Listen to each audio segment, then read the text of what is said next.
38 biker take ব্যাপারী মার্কেটের সামনে একজন লোক তার দুই ছেলেকে হত্যা করে জবাই করে হত্যা করে সে নিজেও আত্মহত্যার চেষ্টা করেছে। সেই সংবাদটি পাওয়ার পর আমাদের অফিসার যে কিলো 73 অফিসার রোহান সহ আমি ঘটনাস্থলে দ্রুত চলে আসি। ঘটনাস্থলে দেখি প্রচুর লোক, প্রচুরকে করে ভিতরে গিয়ে দেখি 3 জন লোকই গলা কাটা অবস্থায় পড়ে আছে।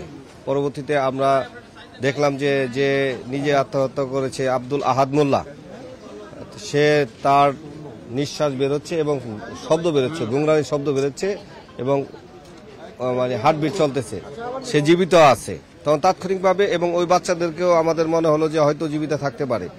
তাই 3 জনকে আমরা দ্রুত প্রথমে কর্মীটোলা হাসপাতালে প্রেরণ করি।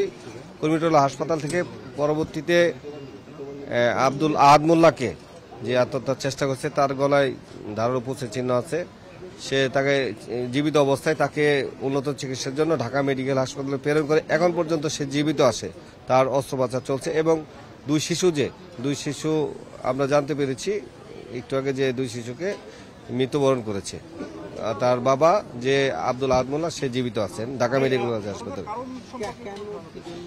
প্রাথমিকভাবে আমরা জিজ্ঞাসাবাদে যতটুকু জানতে পেরেছি, এটা হচ্ছে আব্দুল আহাদ মোল্লার 3য় বা 4র্থ বিয়ে এবং ওই মহিলা তার ওয়াইফ যে রুজিনা আক্তার, তার হচ্ছে 2য় বিয়ে।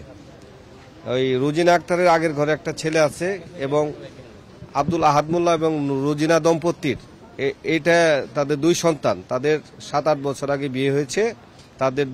তাদের ঘরে 2টা সন্তান আছে এবং এই সন্তানে তারা গত 1 মাস 16 দিন যাবৎ এই বাসায় বসবাস করতেছে। তাদের ভিতরে পারিবারিক এবং সাংসারিক কিছু বিষয় নিয়ে, সংসারের অভাব অনটন নিয়ে 2 জনের বিরুদ্ধে কিছুটা মতবিরোধ ছিল বলে আমরা জানতে পেরেছি।